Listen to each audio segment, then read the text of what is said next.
Can you feel it? Can you feel it? Can you feel it? Here we are, once again, on the airwaves, riding high on that wave of awesomeness that can come only from knowing that you're absolutely right no matter what you're talking about, whether you researched it or not and fact-checked it. We are the Wandering Pilgrims, and we are going to talk about some stuff tonight and probably be wrong about it and commit many intellectual crimes against humanity, but hell, it's fun, so let's just get into it.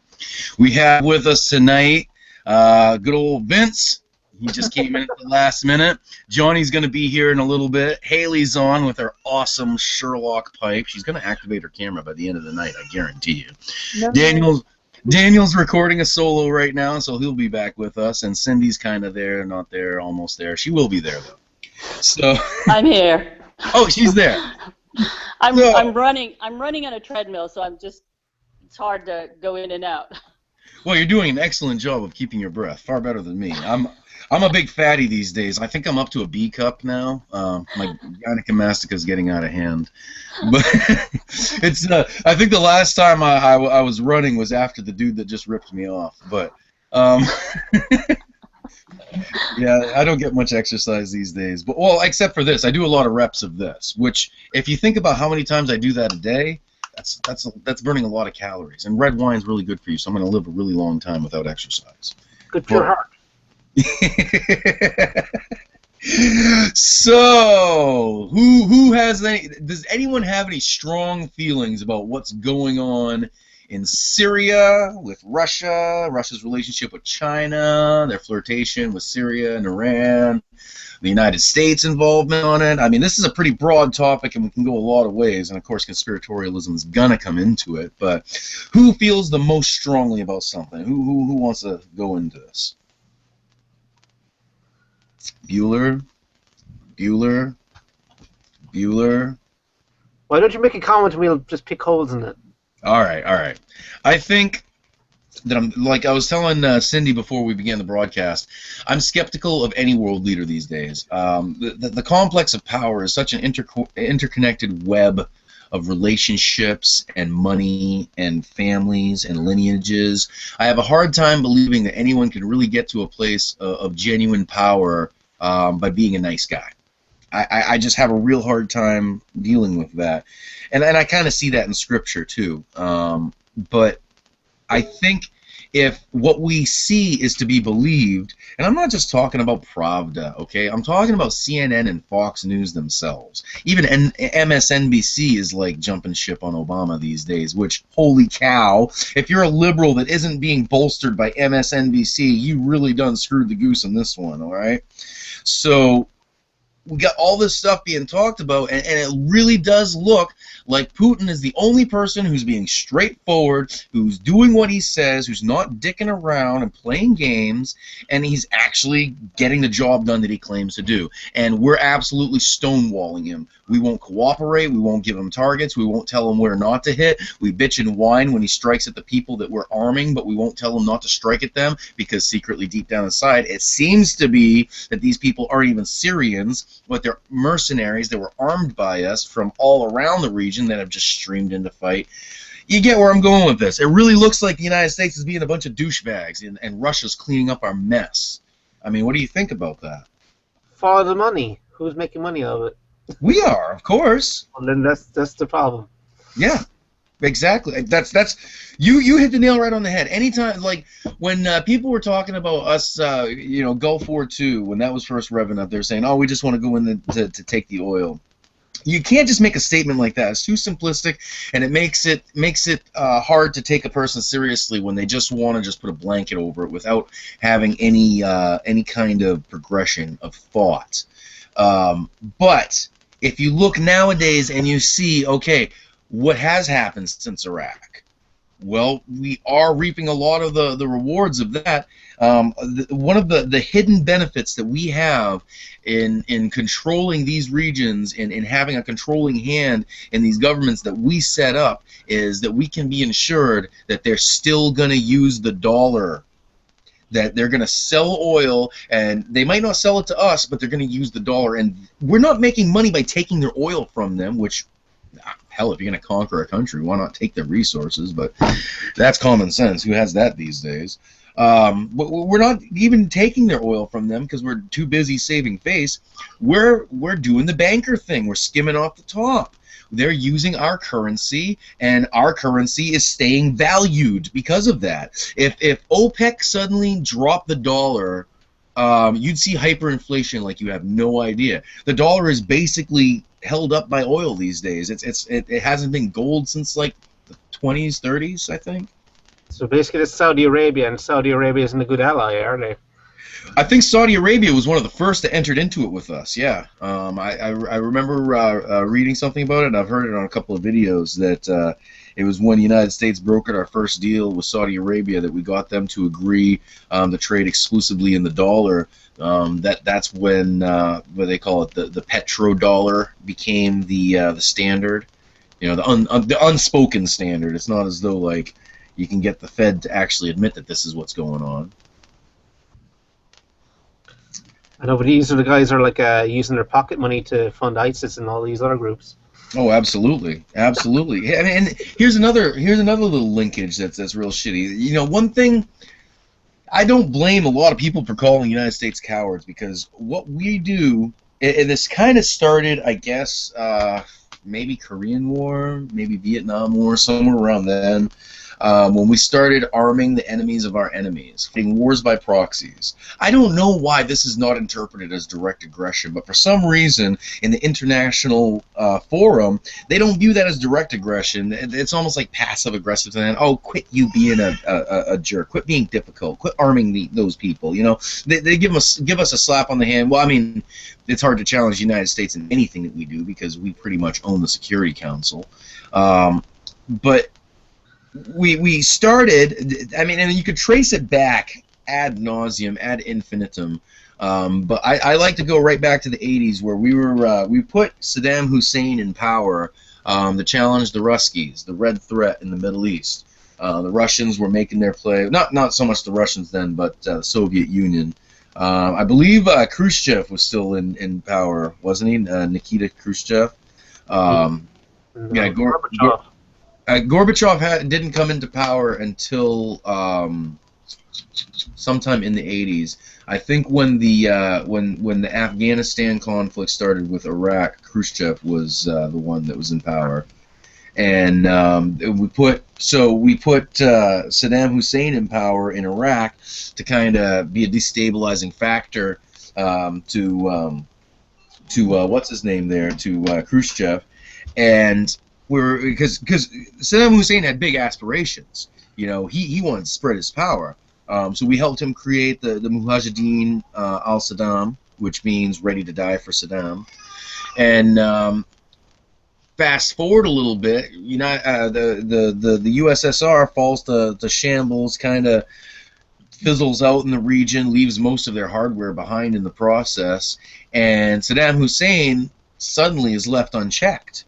And he's going crazy, and then he invades Kuwait, and now we have deals with Kuwait, but more so with Saudi Arabia. King Fahd was who was in power in Saudi Arabia at the time.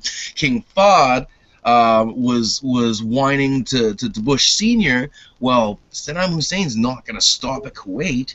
He's going to keep marching right through, and he's going to take the Saudi Arabian oil fields, which was Saddam Hussein's dream all along. So now the guy that we had put into power was becoming a threat to one of our allies. So then we have to go fight Iraq War I.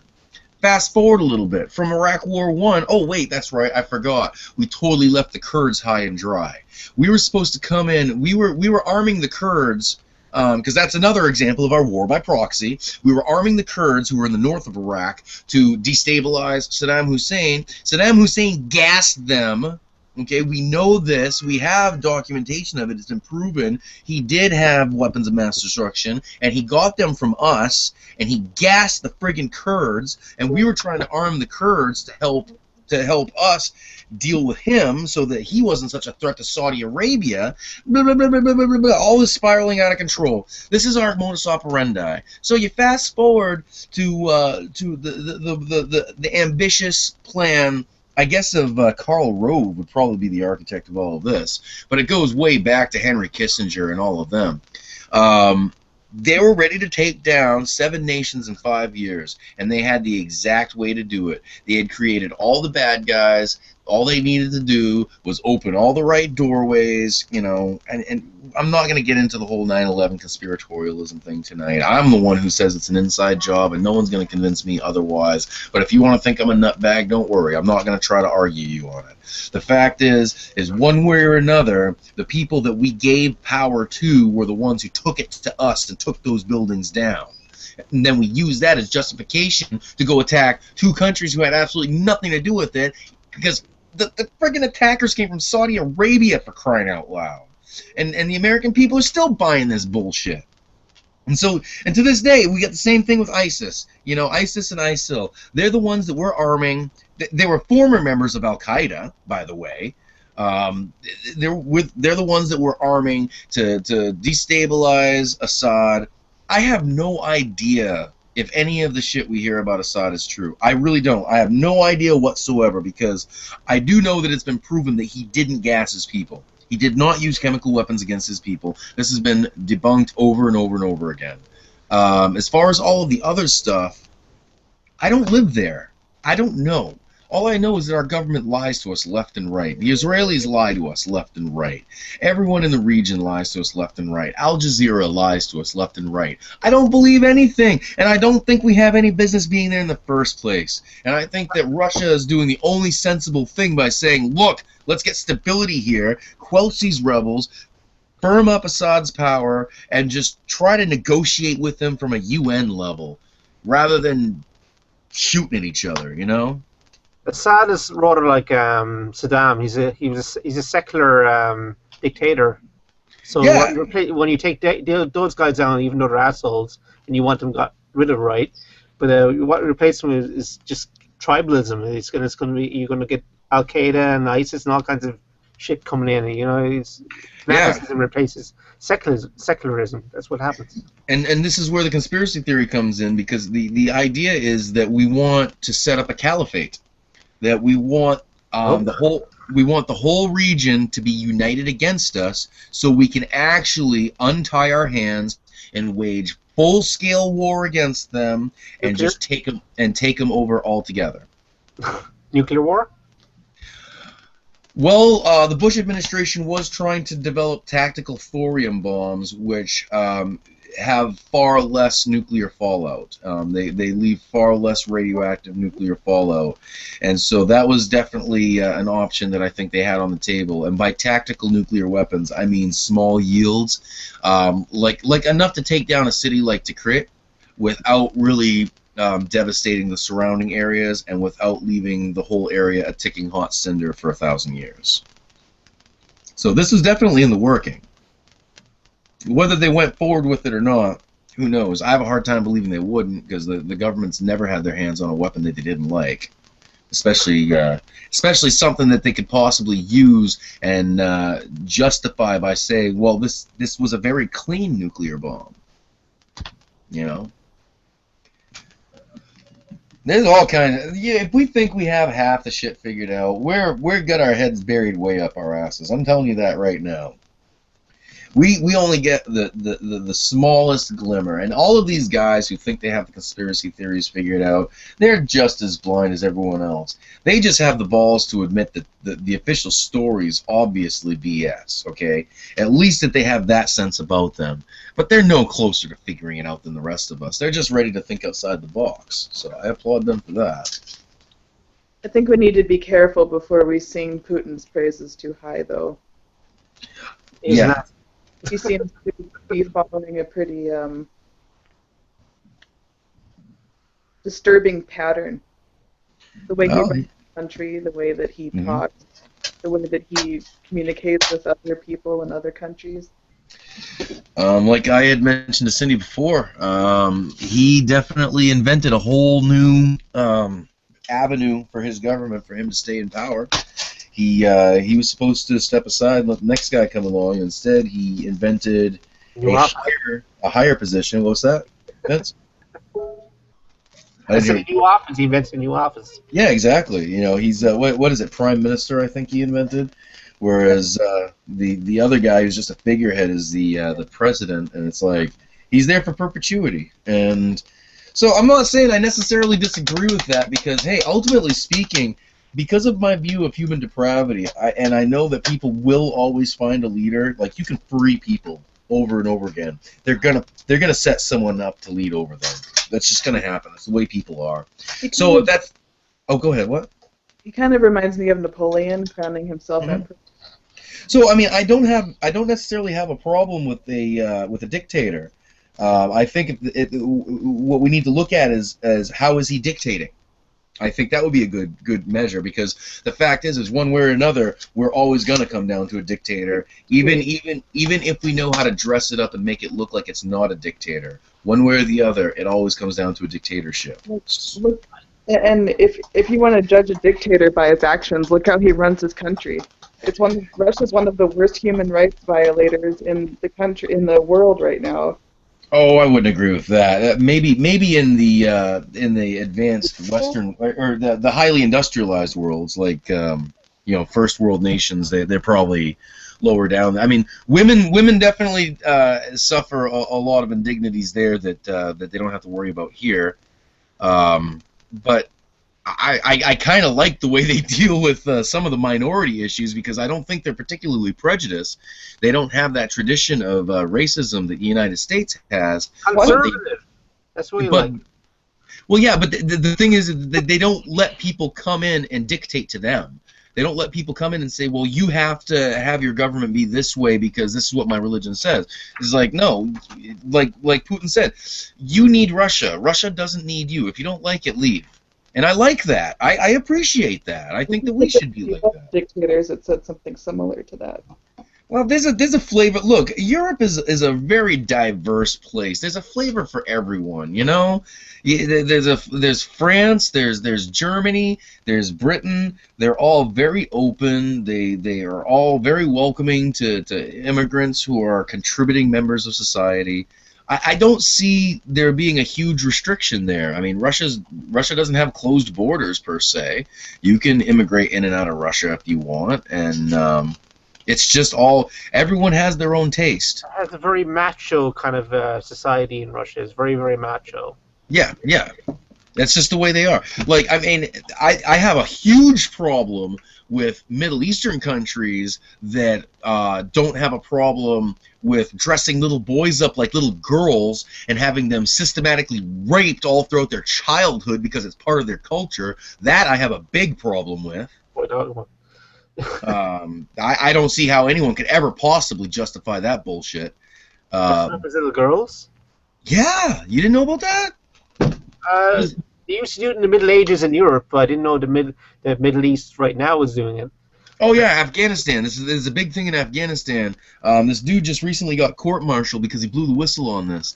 He said he could hear the screams of the little boys at night and everything. And his commanding officers told him just to keep quiet about it. It's just their culture, you know. Don't rock the boat. And it's like, no. There's some things that are just their culture, okay? Some patriarchal cultures have what we would think to be very harsh, rigid societal rules. Other very liberal cultures, we would see them to be crazy and out of hand and dangerous. But we could agree to disagree on these. What we cannot agree to disagree with about is child rape. Okay, that's a universal. That's a universal. I have absolutely no problem invading a country just because they have legalized, systemized child rape. That right there is enough justification for me. You know, call me biased. I know I'm kind of prejudiced in this matter. But when you talk about wide-scale sexual abuse of that nature, I'll do the wrong thing. I'll be the bad guy. You know, I hear the father next door raping their kids, and the police don't do something about it. Well, I'll be the one kicking their door open and getting arrested for putting them in the fucking hospital. Yep. Sorry about my language, but.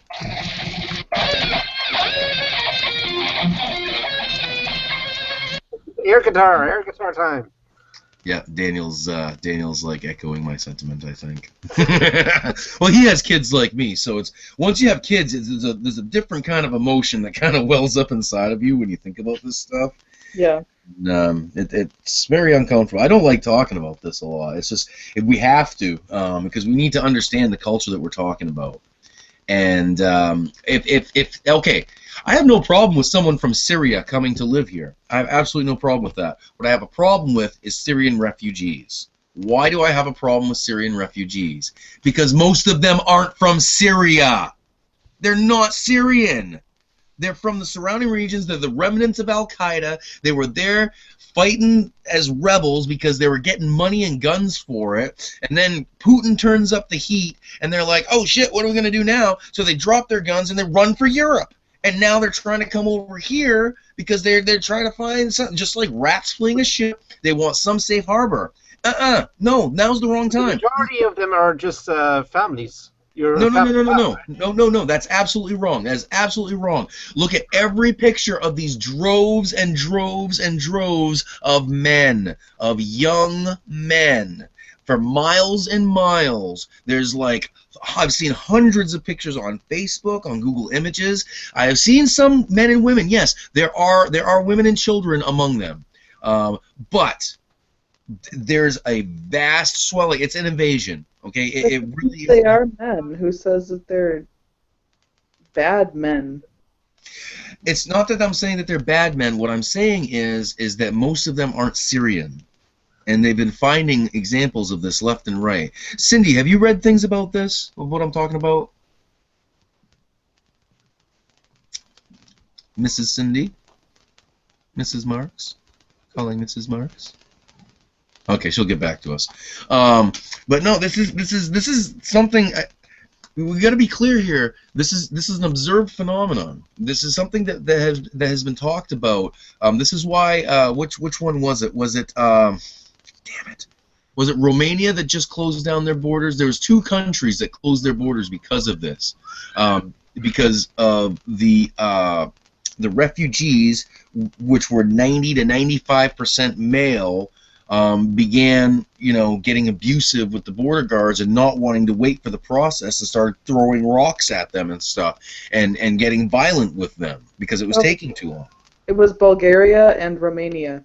Thank you. Yes, well, I was right about Romania then. I feel so stupid when I say something and I'm wrong, so it's like, yay. Yeah, Bulgaria and Romania, and that was a big thing, and I read probably like a dozen news stories about that, and it's like, man, we're not getting this on CNN, we're not getting this on NBC or CBS or anything like that, but you're hearing about it on NPR of all places, who is very liberally slanted. You're hearing about it on Al Jazeera, which is very liberally slanted and slanted towards the Middle East. I wouldn't like to see Europe close all borders between all the countries, because that really impacts badly on what Europe is about and what's economics. I'm a firm believer that closed borders are a bad idea. Sometimes it's necessary because of emergency circumstances, but I really do believe that an open border is the way to go. All around. I believe that with Mexico. I believe that with Canada. I believe open immigration is the way to go. I think that if you're going to have a prison system that puts people to work, then let people come in at will. And we need to before I say what I'm about to say, this can be very, very badly misused. Okay, so I need to clarify first. We need to cut out 90% of our laws because it's bullshit. We need to legalize all substances, all drugs. We need to just, across the board, none of the government's business. There's ways of dealing with addiction that are far more effective than down the barrel of a gun. Okay, we can deal with this in far better ways than ruining families' lives. Portugal has made drugs legal, basically, and their addiction problems and like associated crime really went down. And exactly. When you make things illegal, you create a black market, and a black market is organized crime. You're creating the very problem you're seeking to solve. So we need to cut out 90% of the laws. We need to really rework FDA regulations so community co-ops can be free to share their food with one another without the federal government coming down on them for doing what they have deemed to be unsanitary practices, like raw milk, for example. We need to get rid of federal laws that should be in the jurisdiction of states. Before I say what I'm going to say, I just want to let you know that I think that 90% of the laws and probably 90%, if not 95% of the people who are in federal prisons should not be there. They are unjustly imprisoned. But having said that, if we talk about the core laws upon which we can all agree, rape and pedophilia and murder and robbery, home invasion, theft, things like that, if people want to come here and commit those crimes, then we can put them in prison camps where they're working. That will make us money, and I have no problem with that. We need to have very, very, very chain gang. Yeah, exactly. We need to have stringent oversight because this is being abused today. This very principle is being abused today. Prison is big business, and that's why they have the expansive laws and law enforcement they have, is because they need workers and stuff. Sorry, I don't mean to talk so loud. I get excited. But I think that there's a reasonable idea of working off your debt to society. And I do believe in indentured servitude. That's how most of our ancestors emigrated here, is through indentured servitude. You're Irish. You caught the boat late. My ancestors were slaves when they came over here, because some of them were traders. French and Irish. And the French were primarily traders, but the Irish came over here because they pledged to be slaves for a few years. And it was grueling, the conditions in New York City. I mean, you've seen Gangs of New York, haven't you? Yeah. Yeah, I mean, that's not ideal. That's not the truth, I don't think. Yeah, I mean, I've heard a lot of people who are history buffs who say, yeah, that's pretty right there. And so and I think that that's okay, because these challenges, look at the good people we've become today. I mean, unfortunately, our kids are a bunch of jackass idiots because we've given them too much without expecting enough of them. But by and large, as a people, just because our government is a bunch of jerkwads waging war around the world, most of us, we don't want that. We're a peaceful people. We just want to take care of our stuff, have fulfillment in our lives. Artists want to paint, craftsmen want to build, talkers want to talk, preachers want to preach. We don't want to have to worry about all this violence and crap.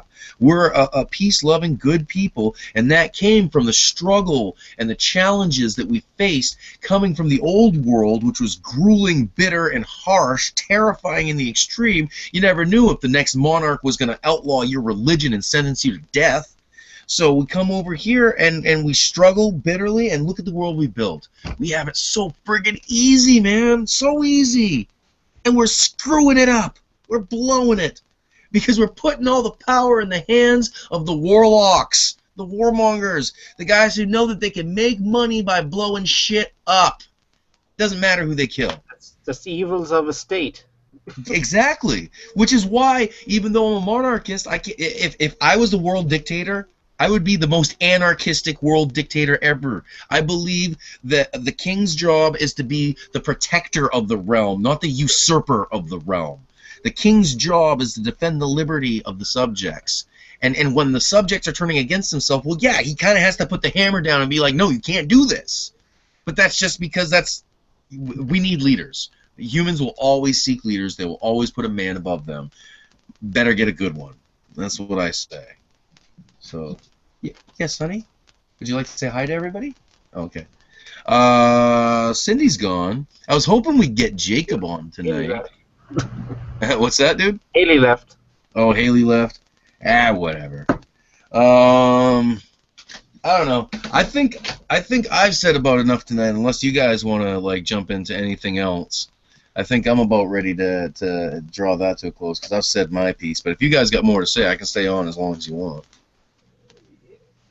I was thinking, when you were saying about the immigrants coming in, they're young men and stuff. I was thinking of conservative Britain back in the late '60s, the old Rivers of Blood speech. The Irish coming into Britain? No, I believe it was, I don't know who it was. They were against immigrants. No, it wasn't Irish. Well, Britain has a history of being a little xenophobic. Yeah. A little more so than the rest of Europe, I think. But, well, I mean, dude, look at, it's great that, I was just thinking about that in the 70s. You think we were letting a bunch of Irish people immigrate here in the 70s? Think about that for a second. What They was were going new, on? but they were illegal. Well, but think about what was going on in the 70s and 80s. We weren't granting a lot of green cards to the Irish. There was a lot of violence in the north. If you just Oh yeah, the Protestants and the Catholics. I mean, the IRA, the constant attacks against the British Parliament and all of that stuff. I mean, we're talking about the stuff of legends. They make movies about this shit these days. And hey, I mean, it's good history. It's like I said, I'm a little further removed than you, but I'm Irish too. You know, I got the green in my blood. I like me Guinness. I just like heartier ones too. But yeah, I think there's certain times, like, I don't think that we should have put the Japanese in concentration camps in the 40s or 30s, 40s, somewhere around there. I think that was a mistake. It was after Pearl Harbor. Yeah. Oh yeah, Pearl Harbor was 42, wasn't it? 41, I think. December 41, was it? Ah, screw my brain. All right, whatever. So, so no, I don't think it was a good idea to put them in concentration camps. I think that public suspicion was enough to keep them on their toes. You know, just like with the Red Threat in the 80s, you know, public suspicion of the Ruskies was enough to keep them on their toes. We didn't need all the McCarthyism that was the throwback from the 30s. Most governments always need a big enemy. Yeah, that's what makes us such badasses. We're always fighting. Yeah, but the enemy doesn't exist really. It's like exactly. Sometimes I think we're always fighting an enemy that doesn't exist, so the enemy that does can have his way with us. I really believe that. I absolutely believe that. It's all shadow games. It's all shadow games. But war is a racket. Yeah, absolutely. It's a money-making racket. And Daniel, did you watch that video that I posted about the petrodollar? No, but Fagot. about it. Huh? Go back to the 90s, fagots! What? You don't watch South Park, apparently. Not a whole lot. Oh, they've been ripping good on the PC police. Oh, on the social justice warriors. Yeah, I might watch some of those. I saw them pop up on Hulu. It's libertarian, isn't it? What's that? Libertarian. Yeah, pretty much. Libertarian. I think They're an equal opportunity offender. yeah, I have a hard time with that right-wing, left-wing dichotomy. I think it's more of a two-dimensional plane, if not a three-dimensional field. I think there's more complexity to political outlooks than just... Because, I mean, I have a lot in common with a lot of liberals. I have a lot in common with a lot of libertarians, so... That also depends if you're talking a classical liberal or modern liberal. Conservative, you're talking about neocon, you're talking about libertarian. I mean, it's all newspeak nowadays. They're constantly reinventing words to mean the opposite of what they used to mean so they can use it as propaganda to make you think that they're for you when they're really doing the exact opposite of what they're saying. Neoliberal, which are the opposite of liberals. Yeah, neoliberals are definitely the opposite of classical liberals. John F. Kennedy was a classical liberal, and I can really agree with I can get behind a lot of his policy. John F. Kennedy, not all of it, but a lot of stuff. A lot of people would say that FDR was a classical liberal. I would say that he was the first neoliberal. FDR. FDR wasn't bad, though. FDR kept us in the Great Depression twice as long as it took Europe to get out of it. because of his socialistic policies. He had a 100% tax on business past a certain dollar level. What the hell, dude? What do you think? I wouldn't tax the rich that much, but I'd make sure they knew I was there.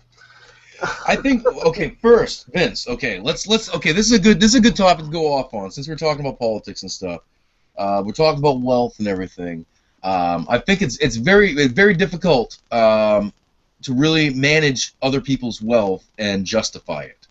So we need to find a way to make a system that addresses our concerns but doesn't violate anyone's personal liberty.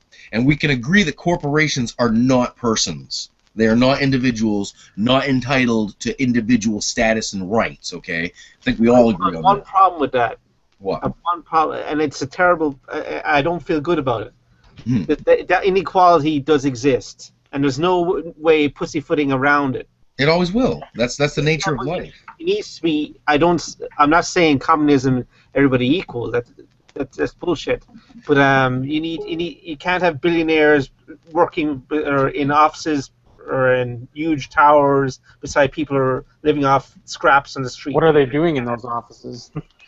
Yeah, Sit there. that's a very no.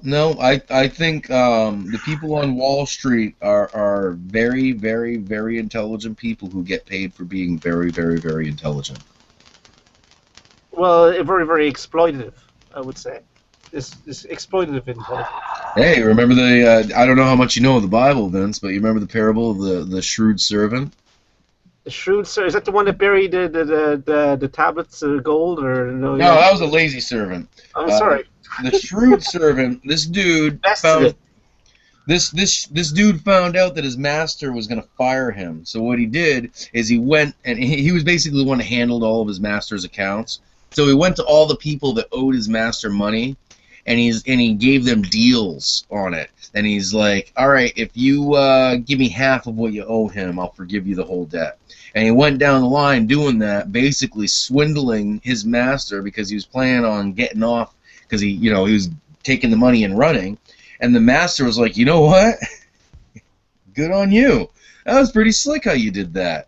And it's a very confusing parable because it seems to affirm the idea that when you know someone's out for you, that you ought to get them first. I think it might be worth mentioning that in the law, usury was actually illegal, so that no one would have really felt bad for the moneylender dude. But at the same time, it kind of does give this weird principle of do unto others before they do unto you.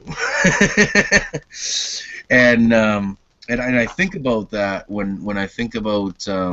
My politics are from the heart in some ways. It's about compassion. It's not about making a quick buck from someone else's misery, whatever. Oh man, if there's anything I know about you, everything about you is from the heart. Sometimes that's good. Actually, more often than not, that's good. Properties from the heart too. Well, it's the road to hell is paved with good intentions. I know that the people who are advocating all this taxation aren't viewing it as out and out theft. 100% is too much tax. That was too much.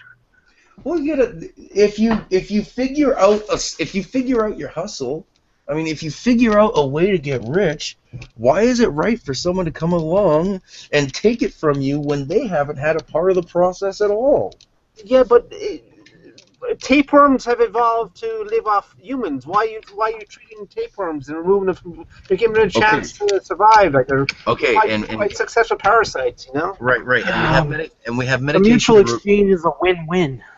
Exactly. It's not That's what I was about to say. Is this is voluntary? We enter into these agreements voluntarily. It's not as though now there's a subtle twisting of the arm that's happening over time when we have nepotism and oligarchies that are perpetuated throughout generations.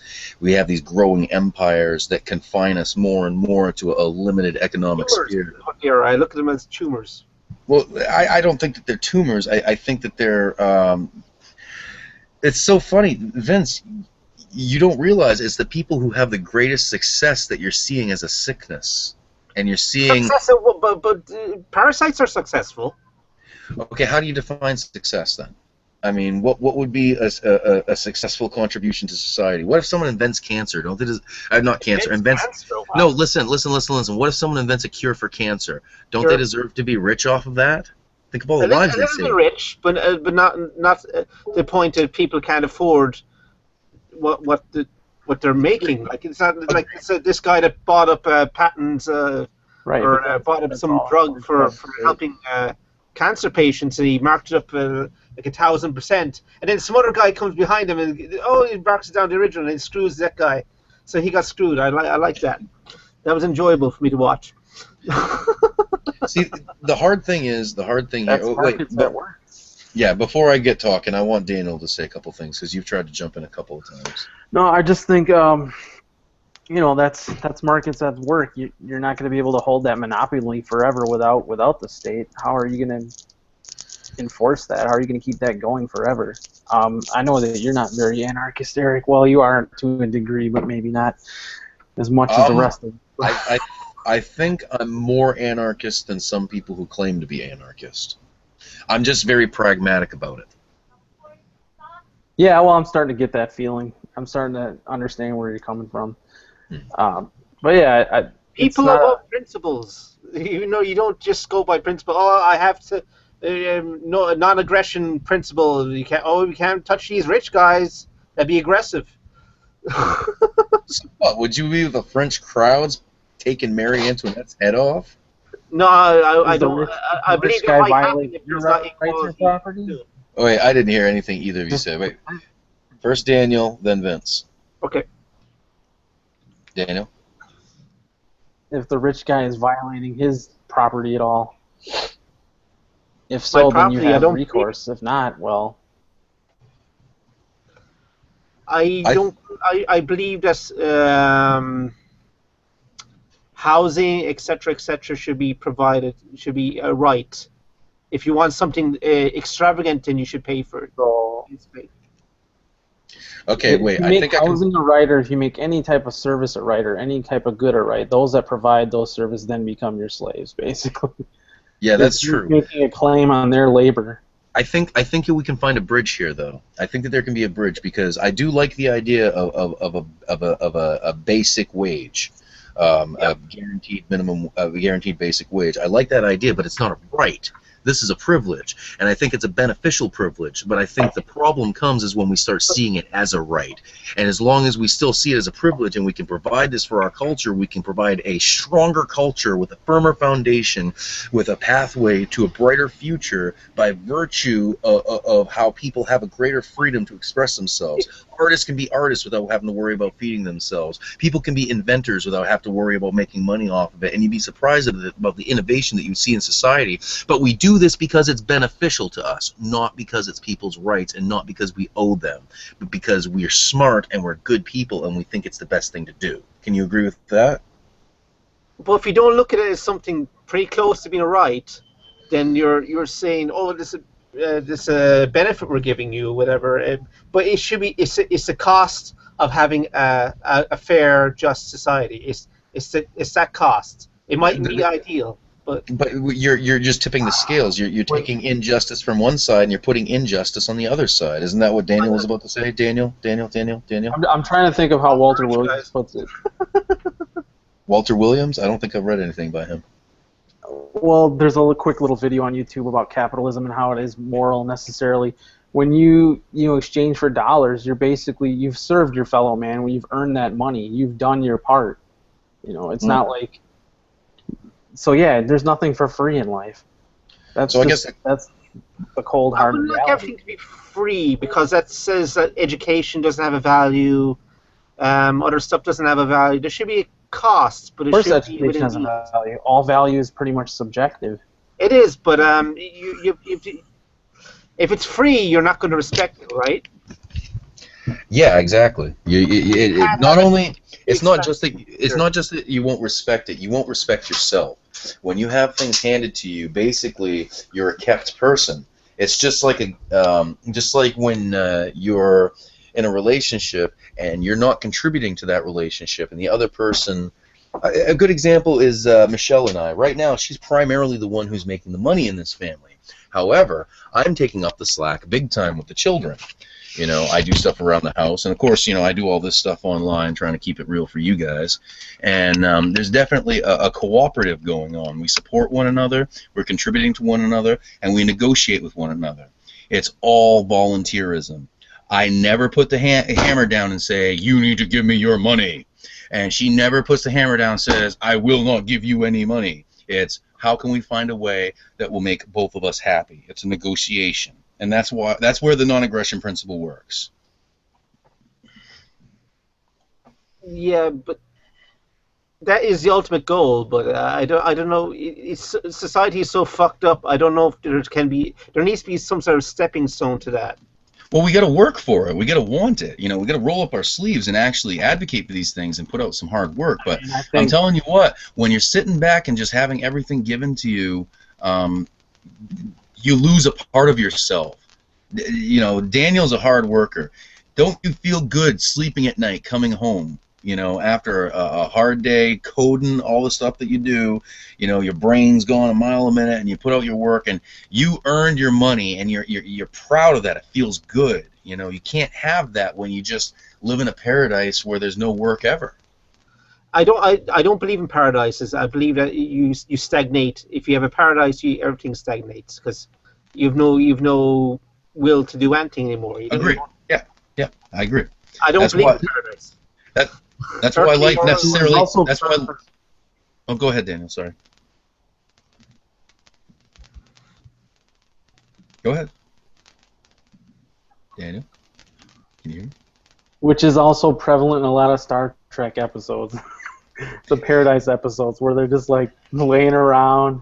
Mm-hmm. Well, the original track where they go down to the one planet and there's that Oh, spore that they inhale. Yeah, where Spock goes off the deep end.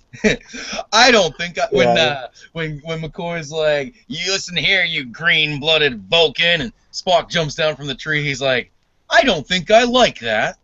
I don't think I've ever liked that." Yeah, dude, I'm an old school Trekkie. But yeah, I see. There's something about making a brighter tomorrow, but I think it's more about building things rather than making life easy. And I think the more we build things, the more we're inspired to work to build more things. Great things. You look at the great civilizations throughout history. One of the biggest rallying points of Rome was their aqueduct and the city of Rome itself and the majesty of it, the Circus Maximus and the Colosseum and all of the things. In Greece, you know, they have the Parthenon and all of the wonderful artwork and statues. You know, you travel to Egypt and they have those massive monoliths, the pyramids and the obelisks and the Sphinx. These are all central points of building that a culture circles around, and usually it has a religious element to it. This culture is no different. There's definitely a religious element to this culture, and it involves Christianity, but I think increasingly it has a Hindu influence, increasingly a Buddhism influence, increasingly a Gaelic and Celtic influence, and you're seeing a mishmash of this New Age spiritualism that's really overtaking the vast majority of the culture. And I see that we can rally around a certain level of humanism as long as it's not transhumanism, because that's when we get real dangerous. I don't think humanism is a little bit transhumanist, a little bit. Oh, geez, you can become a cyborg if you want. I like my biology. Okay, I've been watching a lot of movies, and we can talk about some movies about that. Like the most recent Terminator movie is a great transhumanist movie. Have you seen that one yet, Terminator Genesis? I don't. No, I haven't. I haven't seen it either. Well, we'll have a show about that. That's you guys' homework. Next week we'll have a show and we'll talk. I want to talk a lot about humanism. Head over to the Pirate Bay. Yes, absolutely. Oh. You're not supposed to say that. So yeah, we'll watch. I'm gonna buy a legal copy. Netflix. So That's what I'm gonna watch. everybody go to Netflix and watch Terminator Genesis.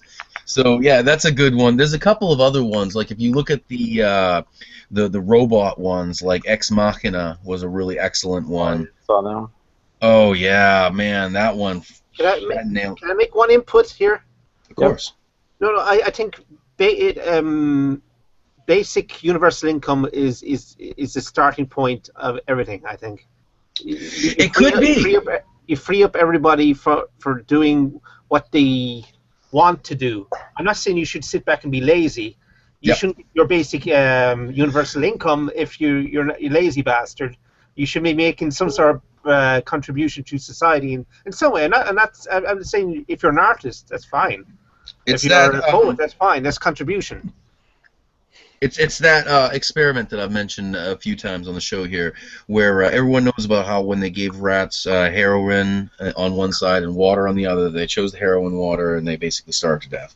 Well, I can't remember his name, but this one dude decided to shake up the experiment. And this is like 10, 15 years ago he did this. First thing he did is he made the cage much, much, much bigger. Okay, and then he put in little hamster wheels and tubes and little toys and balls and bells and things to ring and little ropes to climb on and just all kinds of stuff, all kinds of material to burrow with and to make little burrows. And he made sure to put just a few rats in there so they weren't overcrowded. And he gave them the same heroin laced water and the same pure water and then the regular food. And he found that at first a lot of the rats did get addicted to the heroin. However, after a little bit of time, almost all of them weaned themselves off of it. And I think this is the incentive for the basic universal income, is because we have a principle in our anthropology these days, our I don't even know what to call it, a cultural dynamic where there is this instinctive opposition to the man. Whatever conditions that are put upon us, we instinctively want to defy those. So we've created an oppositional principle in our culture that is really dragging us down. It's like being a ship at sea and we're dragging behind us a whole bunch of debris that's like causing a bunch of drag and we just can't sail as fast as we need to. Obedience to man is also an evil, just to let you know that.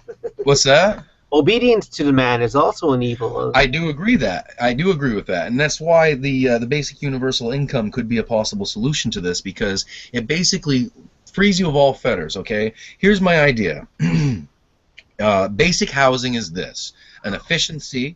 Okay, one person, one room, one bed. Maybe two people per room if they want to share, if they're close enough friends, they could have bunk beds or something like that. But that one room that they have shouldn't be any larger than this bedroom that you see around me. It's probably, I want to say, 15 feet by about 15 feet. Yeah, it's about square. That room's sufficient size. They can share a bathroom with 4 or 5 other efficiency rooms. They can share a kitchen with 4 or 5 other efficiency rooms. Have just basic commune accommodations, nothing fancy, nothing special. They can take care of all their own crafts and artwork and stuff like that. Provide them with a computer terminals in their room that can't be removed. And have access to internet and all that stuff, so they have all those resources. Sounds like a prison cell. Wait, listen, it is. That's basically what it is. That's what I'm talking about. And listen, there's a reason for this. Let me finish what I'm saying, okay? Because you provide all of these basic life needs. On top of that, you provide their basic entertainment needs, and you leave the cell door open. Guess what they're gonna do? They're going to go out and do things. And they're not going to be able to... I don't like the idea of basic entertainment being provided as brainwashing. You leave that shit No, not entertainment, internet. That's communication. Oh, okay. I didn't say TV. It's kind of like phone service. That's basically what the internet is today, is phone service. The phone is going to be phased out a bit. I don't know who needs to mute their stuff. I'm getting a massive echo and it's driving me nuts. I'll mute my mic to see if this can help. Okay, that's better. So, yeah. I just can't help but think that there's no reason why, with the affluence that we have, that we can't provide this basic nanny service for all of these people who would otherwise be useless and hanging out on the streets anyway. Give them this basic thing that takes away all of the anxiety of life, but gives them all of the boredom of life. Boredom produces great things. I don't think it's a right. I think these people ought to be grateful for what they're given. I think that is something that ought to be continually reminded that they're not entitled to, but they're graciously given it. And I think that from that point forward, they will find a way to meaningfully integrate into society. But it's a wild, crazy idea, so I could be wrong. What do you think of the idea of people building mini houses for homeless people? That's absolutely great idea. Yep, great idea. In some places, police tear them down, though. Again, they arrest the people who are building them. Dude, haven't you heard? I hate cops. I don't know if I have not made that clear at all. It's not like I've known individual police officers that I appreciate. I think that they're misguided and they're trying to do the right thing. They're trying to do the best thing, and they're good people deep down inside. But once a person puts down that uniform, they become a different person to me. And unless they're willing to show me the mutual respect and dignity that every human being is entitled to, I'm just going to see them as the enemy. And they're a very powerful enemy with a gun in lots of ways to hurt me and my family and take my kids away. So I'm going to do whatever I can to keep them from hurting me and from hurting my life. But make no mistake, they're not my friend. Just because I know who has the power doesn't mean I like it. And if there's a way I could take that power from them, I wouldn't a heartbeat. But I know better because they have the gun. So, and no, I would never be stupid enough to assault a cop. Okay, so don't think I'm threatening anything stupid. It's just I know what the game is, and if we could just see them for what they are, we could begin policing ourselves. You know, we could begin running our own communities. We don't need to run to daddy every... I thought that's what being an adult was, is we don't need to run to daddy every time someone bothers us. That's why America is the land of the gun. You know, at the end of the day, we all have the power to sort our shit out. Why do we need someone else to stand in the way? I like the idea of an ultimate authority. Having a magistrate, you know, a community magistrate who is the ultimate arbitrator between matters of justice. Someone feels wrong, well, you know, or if there's a bad crowd in town, they get a posse together and handle them, just like Old West. But a standing police force, that's having the military march in the streets of Rome. It's wrong. It's absolutely wrong. These magistrates shouldn't have a job for life as well. They should be a set term. Elected. Yeah, elected like sheriffs. Yep. Oh, and here's another thing. We need to fix elections. Instead of voting for one person, we need to vote on a graded scale. We need to vote for our first pick, our second pick, our third pick, fourth pick, fifth pick. And we need to go like the parliament? Isn't that a parliamentary system? It is. But it's very not practiced these days. I don't know anyone who... I guess that has its own issues. I don't know. Some people say it has its own issues. Well, the great thing is it keeps it from being two choices. Because instead of the two, you know how... Yeah, I do have the camera on. You know how if a third-party candidate runs, he's going to take away from one of the two big parties. So basically what he's doing is, by taking one of the candidate's votes away, he's in effect electing the other one, which actually stands more against him than the one from whose votes he's taking away. That's a big, big problem. And that's why people keep voting Republican, because they vote Libertarian if they thought the Libertarian had a shot to win. So when you do the gradated vote, what you do, the first thing you do is you eliminate the first person that got the least votes, and then you take all of their runner-up votes and you apply them to the other person, to the next person. You know, and so that other person gets that. So say I vote for Ron Paul. My first choice is Ron Paul. My second choice would be Rand Paul. For the hell of it. Okay, so Ron Paul got the least votes. So the moment Ron Paul loses, you know, gets the least votes, all of my votes go to my vote, and anyone who chose Rand Paul as a second and Ron Paul as a first, they all go to Rand Paul. Anyone who chose someone else as a second but chose Ron Paul as a first, they go to him. So everybody's vote counts. That's how it works in Ireland, by the way. Isn't that a good idea, though? Because that means that any candidate who gets elected, the majority actually voted for them.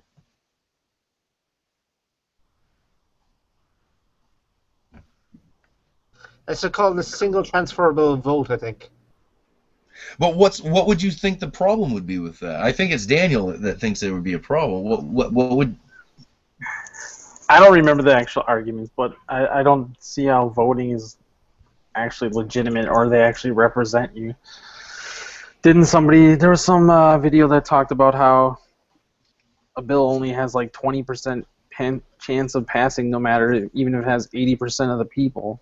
We don't have proportional representation. It's just not working for whatever reason. I don't know what reason. But I'm not a fan of choosing masters either. So. Well, yeah. I mean, I think the ideal system for me would be a bit of a tribal system that's organized from the ground up, with an ultimate monarch that's charged with protecting the system. You know, not really charged with ruling over the people, but charged with ruling over them to the degree that it needs to be to protect their own self-rule. Well, every time you say that, I think of Matthew, but Well, yeah, me and Matthew are pretty much total agreement on this. I mean, we might disagree on some finer points, but by and large, I think Matthew, myself, and Vincent McCoy, all three pretty much have the same idea of an anarchistic monarchy. I don't like monarchies. But you like anarchy. I like the idea of anarchy. I just wonder how to get to it. By the monarchy. agorism. Like I said, by the monarchy. What's that? The I agorism? said, agorism. Build that? alternative systems to go around the state. Oh, agorism. Yeah. That's agorism. I still haven't quite understood that whole philosophy. I'm still getting there. It's from Konkin. Some conking. Hey, I'm going to end the broadcast here before it gets too long, but we can stay on and chat a little bit. I'm not ready to go to bed quite yet. But any last words you guys want to throw in there? I like this short show format. You get more done, I think, if you have a short show. You're less likely to bullshit. I'm definitely trying to streamline things and get things to be a little more agreeable for everybody. You know, it's nice to have something where you can not have to plan on a whole day or break it up into several bits and, you know, just drop in, say your piece, and have it be kind of focused. Did you have any last words, Daniel? Cowabunga. Cowabunga. Radical, dude. Johnny, are you even there? Hey, was it? Yeah. Righteous. So I guess Johnny's not even. He's gonna like come back to his computer and his phone and stuff, and he's gonna be like, "Where did everybody go? Where is everybody?" Well, Arby's roast beef sale. we went to Arby's. Well, I think this is about a good time to end. I don't know if we're heading towards World War III or not. Jacob Israel thinks so. I think that I kind of might agree with some things that he says, but I don't know. I guess time will tell, and we'll That see. guy's a little loopy. Well, yeah, I like him. I think he's misunderstood by you guys, but regardless, I think that one way or the other, we will find out. We are living in interesting times, and one way or the other, we got to figure out how to live together. But hey, whatever. We're the Wandering Pilgrims. I got to call this to an end, one way or the other. And until next time, see you on the flip side. Peace out.